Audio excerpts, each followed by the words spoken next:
ओम नमः शिवाय।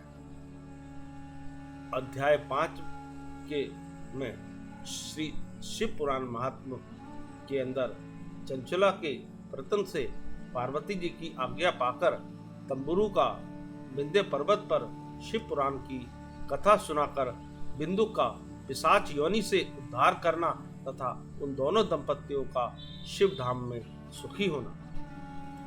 सूत जी बोले, शौनक, एक दिन परमानंद में निमग्न हुई चंचला ने उमा देवी के पास जाकर प्रणाम किया और दोनों हाथ जोड़कर वह उनकी स्तुति करने लगी। चंचला बोली, गिरिराज जननी स्कंद माता उमे, मनुष्यों में सदा आपका सेवन किया है। समस्त सुखों को देने वाली शंभु प्रिय आप ब्रह्म स्वरूपनी हैं। विष्णु और ब्रह्मा आदि देवताओं द्वारा सेव्य हैं। आप ही सगुना और निर्गुणा हैं तथा आप ही सूक्ष्म सच्चिदानंद स्वरूपनी आधा प्रकृति है। आप ही संसार की सृष्टि, पालन और संहार करने वाली हैं।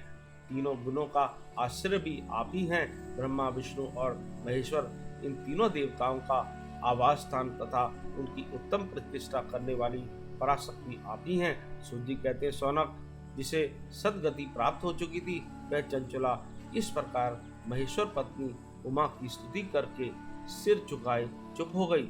उसके नेत्रों में प्रेम के आंसू उमड़ आए थे। तब करुणा से भरी हुई शंकर प्रिया भक्त वत्सला पार्वती देवी ने चंचला को संबोधित करके बड़े प्रेम से इस प्रकार कहा। पार्वती बोली, सखी चंचले सुंदरी, मैं तुम्हारी की हुई इस स्तुति से बहुत प्रसन्न हूँ। बोलो, क्या वर मांगती हो? तुम्हारे लिए मुझे कुछ भी अदेय नहीं है। चंचला बोली, निष्पाप राजकुमारी, मेरे पति बिंदु इस समय कहाँ हैं? उनकी गति कैसे हुई है यह मैं नहीं जानती। कल्याणमयी दीन वत्सले, मैं अपने उन पति देव से जिस प्रकार संयुक्त हो सकूं वैसा ही उपाय कीजिए। ईश्वरी महादेवी, मेरे पति एक शूद्र जातीय वैश्या के प्रति आसक्त थे और पाप में ही डूबे रहते थे। उनकी मृत्यु मुझसे पहले ही हो गई थी। न जाने वे किस गति को प्राप्त हुए हैं। गिरजा बोली, बेटी, तुम्हारा बिंदुक नाम वाला पति बड़ा पापी था। उसका अंतःकरण बड़ा ही दूषित था। वैश्या का उपभोग करने वाला वह महामूढ़ मरने के बाद नरक में पड़ा अनगणित वर्षों तक नरक में नाना प्रकार के दुख भोग कर वह पापात्मा अपने शेष पाप को भोगने के लिए विंध्य पर्वत पर पिशाच हुआ है। इस समय वह पिशाच अवस्था में ही है और नाना प्रकार के कलेश उठा रहा है।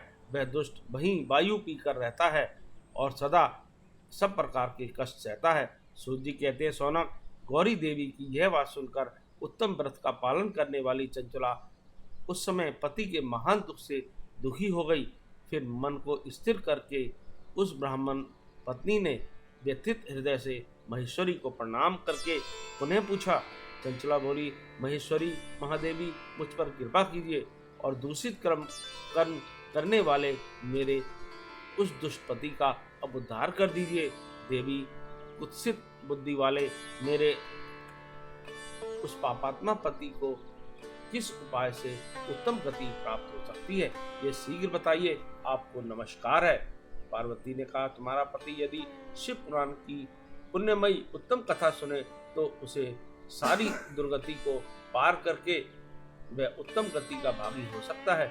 अमृत के समान मधुर अक्षरों से युक्त गौरी देवी का यह वचन आनंद पूर्वक सुनकर चंचला ने हाथ जोड़कर मस्तक झुकाकर उन्हें बारंबार प्रणाम किया और उनके पति के समस्त पापों की शुद्धि तथा उत्तम गति की प्राप्ति के लिए पार्वती देवी से यह प्रार्थना की कि मेरे पति को शिव पुराण सुनाने की व्यवस्था होनी चाहिए।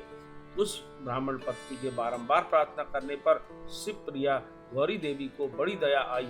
उस भक्त वत्सला माहेश्वरी राजकुमारी ने भगवान शिव की उत्तम कीर्ति का गान करने वाले गंधर्व राज तंबुरु को बुलाकर उनसे सब प्रसन्नता पूर्वक इस प्रकार कहा, तंबुरो, तुम्हारी भगवान शिव में प्रीति है। तुम मेरे मन की बातों को जानकर मेरे अभिष्ट कार्यों को सिद्ध करने वाले हो, इसलिए मैं तुमसे इस बात को कहती हूँ, तुम्हारा कल्याण हो। तुम मेरी इस सखी के साथ शीघ्र ही विंध्य पर्वत पर जाओ। वहाँ एक महाघोर और भयंकर पिशाच रहता है।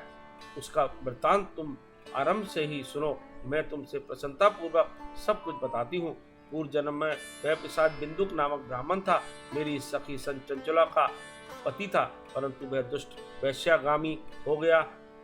स्नान संध्या आदि नित्य कर्म छोड़कर अपवित्र रहने लगा। क्रोध के कारण उसकी बुद्धि पर मूढ़ता छा गई थी। वह कर्तव्य का विवेक नहीं कर पाता था। सज्जनों से द्वेष और दूषित वस्तुओं का दान लेना यही उसका स्वाभाविक कर्म बन गया था। वह अस्त्र शस्त्र लेकर हिंसा करता, बाएं हाथ से खाता, दीनों को सताता और क्रूरता पूर्वक पराये घरों में आग लगा देता था। चंडालों में से प्रेम करता और प्रतिदिन वैश्या के संपर्क में रहता था। बड़ा दुष्ट था वह पापी। अपनी पत्नी का परित्याग करके दुष्टों के संग में ही आनंद मानता था। वह मृत्यु पर्यंत दुराचार में ही फंसा रहा। फिर अंत काल आने पर उसकी मृत्यु हो गई। वह पापियों के भोग स्थान घोर यमपुर में गया और वहां बहुत से नरकों का उपभोग करके वह दुष्टात्मा जीव उस समय विंध्य पर्वत पर पिशाच बना हुआ है। वही दुष्ट पिशाच अपने पापों का फल भोग रहा है। तुम उसके आगे यत्न पूर्वक शिव पुराण की उस दिव्य कथा का प्रवचन करो जो परम पुण्यमयी तथा समस्त पापों का नाश करने वाली है। शिव पुराण की कथा का स्मरण कर सबसे उत्कृष्ट पुण्य क्रम होता है। उसका हृदय शीघ्र ही समस्त पापों से शुद्ध हो जाएगा और वह प्रेत योनि का परित्याग कर देगा। उस दुर्गति से मुक्त होने पर बिंदुक नामक पिशाच को मेरी आज्ञा से विमान पर बिठाकर तुम भगवान शिव के समीप ले आओ। सूत जी कहते हैं, सौनक, महेश्वरी उमा के इस प्रकार आदेश पर गंधर्वराज तंबुरु मन ही मन बड़े प्रसन्न हुए। उन्होंने अपने भाग्य को सराहा कि तत्पश्चात उसे पिशाच की सती साध्वी पत्नी चंचला के साथ विमान पर बैठकर नारद के प्रिय मित्र तंबुरु वेग पूर्वक विंध्याचल पर्वत पर गए जहाँ वह पिशाच रहता था। वहाँ उन्होंने उस पिशाच को देखा। उसका शरीर विशाल था, थोड़ी बहुत बड़ी थी। वह कभी हंसता, कभी रोता और कभी चलता था। उसकी आकृति बड़ी विकराल थी। भगवान शिव की उत्तम कीर्ति का गान करने वाले महाबली तंबुरु ने उस अत्यंत भयंकर पिशाच को पासों द्वारा बांध लिया। तदंतर तंबुरु ने शिव पुराण की कथा बांचने का निश्चय करके महोत्सव युक्त स्थान और मंडप आदि की रचना की। इतने में ही संपूर्ण लोकों में बड़े वेग से यह प्रचार हो गया कि देवी पार्वती की आज्ञा से एक पिशाच का उद्धार करने के उद्देश्य से शिव पुराण की उत्तम कथा सुनाने के लिए तंबुरु विंध्य पर्वत पर गए हैं। फिर तो उस कथा को सुनने के लोभ से बहुत से देव ऋषि भी शीघ्र ही वहां जा पहुंचे। आदर पूर्वक शिव पुराण सुनने के लिए आए हुए लोगों को उस पर्वत पर बड़ा अद्भुत और कल्याणकारी समाज जुट गया।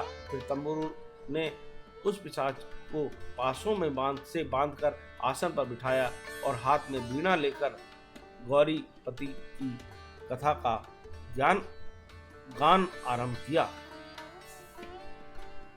पहली अर्थात विंध्येश्वर संहिता से लेकर 7वीं वायु संहिता तक महात्मा सहित शिव पुराण की कथा का उन्होंने स्पष्ट वर्णन किया। 7 संहिताओं सहित शिव पुराण का आदर पूर्वक श्रवण करके वे सभी श्रोता पूर्णतः कृतार्थ हो गए।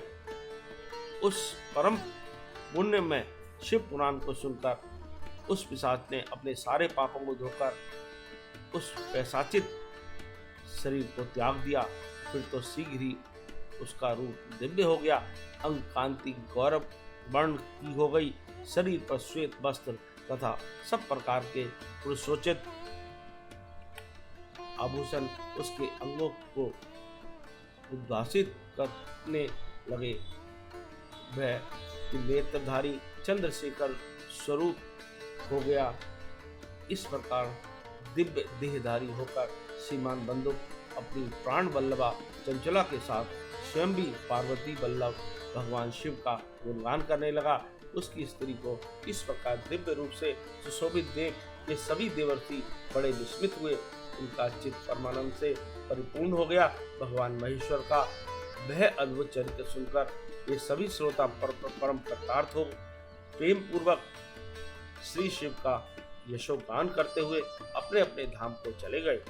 दिव्य रूप धारणी श्रीमान बंदूक श्री भी सुंदर विमान पर अपनी प्रतिमा के साथ बैठकर सुखपूर्वक आकाश में स्थित हो बड़ी शोभा पाने लगा। तदनंतर महेश्वर के सुंदर एवं मनोहर गुणों का गान करता हुआ वह अपनी प्रियतमा तथा तंबुरू के साथ शीघ्र ही शिव धाम में जा पहुंचा।